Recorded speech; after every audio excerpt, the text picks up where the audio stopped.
Plaintiff Brittany Carlisle is suing her estranged husband, Garrett Carlisle, for assault and harassment. Brittany says Garrett threw a ceramic bowl at her head while she was pregnant and then shoved and choked her while she was holding their daughter. But Garrett denies choking the plaintiff, and he says it was Brittany who attacked him and left him scratched and bruised. He's countersuing for harassment. All rise. The Honorable Judge Jeanine Pirro presiding. You may be seated. Brittany Carlisle is suing Garrett Carlisle for assault and harassment. He is countersuing his estranged wife for harassment. All right, Brittany, talk to me. Hi. Well, this kind of all started back in July 24th, 2005. Garrett Carlisle and I had met. He was at the neighbor's house, and he came over, introduced himself, and pretty much after that, we were together ever since. When back in December 21st, 05 as well, he got in some legal issues with his sister. He became a felon in the second degree for assault on a child, on his nephew. How old is the nephew? My nephew's 8 now, Your Honor. What'd you do? Your Honor, we were actually still on talking terms. I got lawyers and everything. It never happened. It turns out he's allergic to cats, so his face swelled up real bad, and we just got our long-haired cat. She knows it's a class 3 felony. I only took the deal because we had a daughter together and she was pregnant, and I just wanted it to go on until I could actually see. Who accused you of doing something to your nephew? My sister. Your sister accused you of doing what? That I punched him in the face. But you pled guilty to assaulting a minor. Yes, I did. Did you go to jail for it? I went to jail. I did a 10-day sentence on that.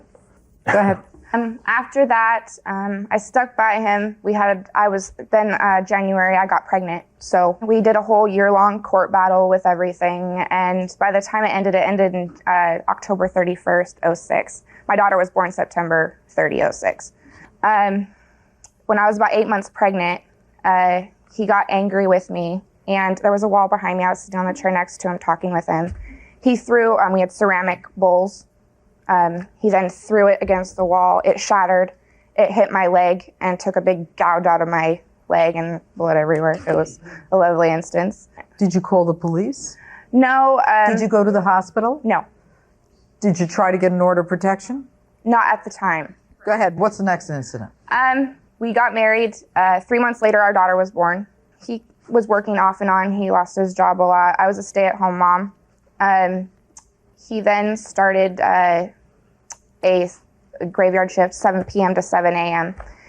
He started hanging out with his old friends again. When we had first met, he was into drugs and alcohol. I felt like I was a better influence. He got off all of that. When he started hanging out with his old friends again, he started the binge drinking. You have an alcohol problem, Garrett? I did, Your Honor, yes. That is true. You clean now? I am clean now. How long? I believe it's 2 months now. I've been clean. Actually, no, about a month. But a month now. I'm sorry, Your Honor. That's the kind of thing, Garrett, I got to tell you, that when you're sober, clean, quit smoking, quit drinking, quit doing drugs, you remember the minute. Yeah. Go ahead. Then one night, he wanted to go drinking. I didn't want him to go. He was going to take my car and go drinking and driving. I tried to stand in front of our front door so that he couldn't go. He then proceeded to try to jump off our balcony. He's like, fine, I'm going to jump off the balcony then. Well, I said, no, you're not doing that. That's stupid. I grabbed his shirt. He then pushed me, and I fell and hit my head on our computer desk. What happened to your head? I just had a bump on it. But you weren't bleeding or anything? No. You didn't need stitches? I called my parents. My dad's a police officer. He came over. I had just newly married. We had a baby together. They don't work on it. You guys Garrett needs to go to AA. You guys just need to work on it. Is your father not worried about you? I think he was, but I think it was more the fact that the wedding thing and we had a baby and they wanted me to stay with him. Okay. Then 3 days later, I needed him to watch our daughter. He wanted to go and drink. So I stood in front of our front door. I go, please don't go, and I had my daughter on my hip. He shoved me in the corner and choked me out and said, I'm going. He then opened the door, which shoved me, me and my daughter, so she, hit her head, or I'm sure, on the wall, and went out the door and left. This time I didn't want to call my parents because I knew what they were going to say. You didn't call the police either? No. What kind of injury did you have, any? No. How about the baby? She was okay. Then the next morning he came home at 5 a.m, drunk. He passed out on the couch. I slammed the door. I didn't want him to come in the bedroom. I called my friend to watch our daughter while I went to work because I didn't want him to watch her. He got on the phone and said, "Over my dead body, you're watching my daughter. I'm perfectly fine." He went into our daughter's room. I followed behind him quickly, shut the door, and I said, "You're not taking her." He lifted her out of her crib, and he walked around a room and I'm like, "You're not taking her." And he came after me again, shoved me up against the door, choked me out to this point where I couldn't even barely speak. But then I think he kind of snapped out of it or something, and he dropped me, and I fell to the floor. He then shoved open the door, which squished me against the wall, and went out of the room and went into our living room. Later that day, I finally got the courage to leave him, and I moved in with my parents. Why would you let somebody push you around and like you're a rag doll? Huh? Your father's a cop. You grew up with this stuff. You know what you do. And shame on your father. Shame.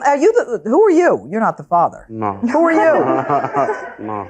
Who are you? Stand up when you talk to me. I'm her boyfriend. What do you know about this? What are you going to add to this? I've been with her since February '08, and I've seen him. He's called. One day he called for a day and a half straight, every 10 minutes, leaving messages. She had to go switch her phone number that next day because he wouldn't quit calling. What do you want to say? Your Honor, first off, when she said that I came back and I was drunk and everything, that night, I did not put my hands around her throat. The next day, I never put my hands around her throat.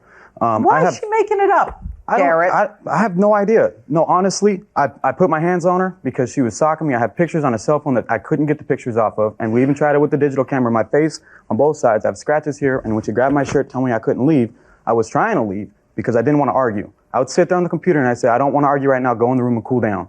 I said, I just don't want to argue. I don't want to yell. Are you saying she beats you? She did beat me. I have pictures. I have pictures on my cell phone, but I can't. Where's your cell phone? It's right here. I put on the wallpaper. Let me look and get it on the cell phone. I'll look at it. Here's on the wallpaper. That's just one side of my cheek. Did you call the police? No, I didn't call the police. She had already had. I went over to my dad's house. It's amazing to me that the two of you come to court looking for justice when you could have gotten justice and you knew how to do it. You're a guy who went to jail for assaulting a minor. Your father's a cop. She did go get a restraining order on me. Yeah, she did. When? I have all my information I can here submit to you. Yeah, well, you definitely hit here. You're saying she did this? Yes. She beat me up. That's the only time she's ever put her hands on me, and that's the only time I've ever put my hands on her, and that was to push her off. Your Honor, I've never put my hands on him other than to keep him off of me. I told her to quit putting her hands on me. This is serious bruising here. Yeah.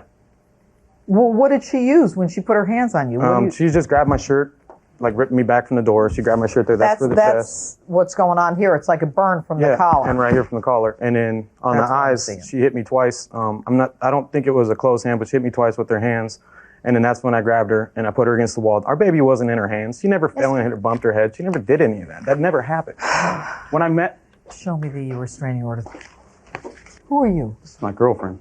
I'm Carrie. I'm his... Step up. Tell me your last name, Carrie. I'm Carrie Inkerfall. I'm his current girlfriend. And are you living with him? Yeah, we live in the same house. How long have you been living together? It's been about a month. Okay. She is alleging that he won't leave her alone. Her boyfriend is saying the same thing. We filed a police report in the city of Pacific where we live due to her contacting us. I have messages on MySpace. You contacted them? No, I have not. I don't even know his number. How do you have proof that she called you? I have proof from this. This is a police report. Let's see it. And in the police report, she states that I hacked onto her T-Mobile account and sent a text message. You can't send a message off online from a T-Mobile to a Sprint. On 10/20/08, I was advised that the reporting party for the past week was being harassed through MySpace and text messaging. Carrie said she called Brittany a few days ago and told her to quit calling. Carrie sent me the text messages that Brittany sent her.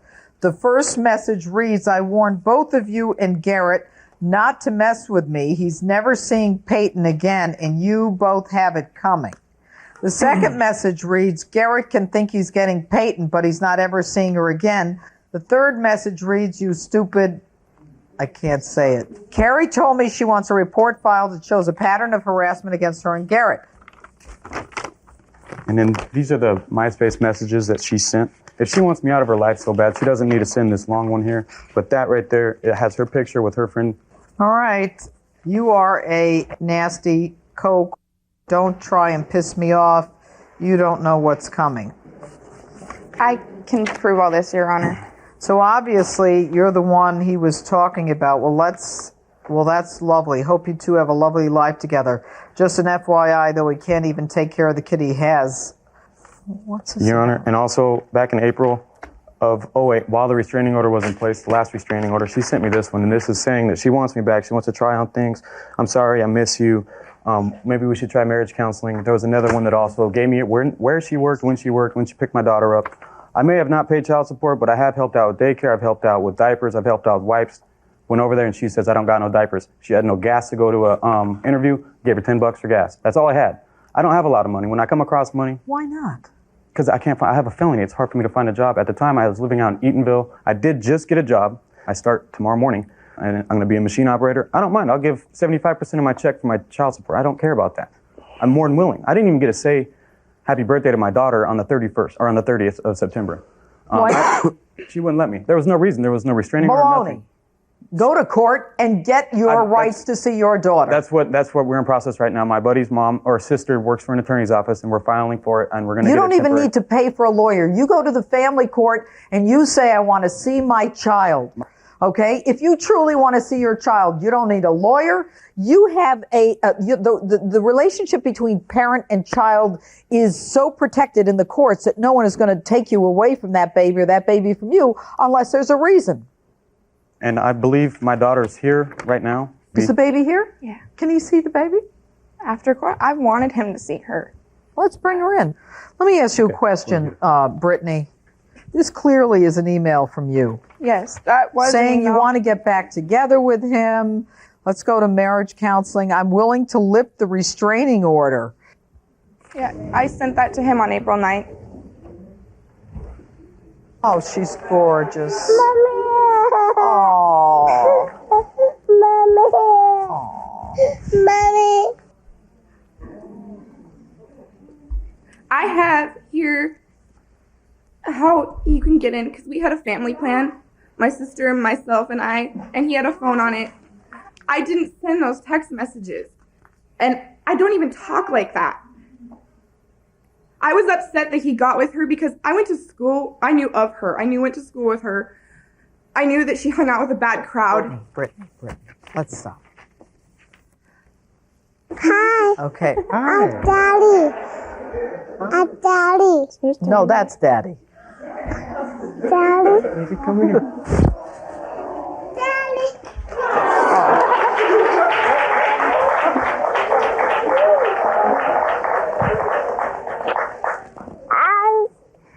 She clearly knows who her dad is.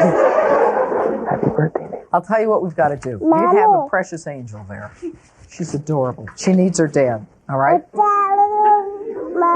No, I'm not mommy. No. How old is she, Brittany? She just turned 2.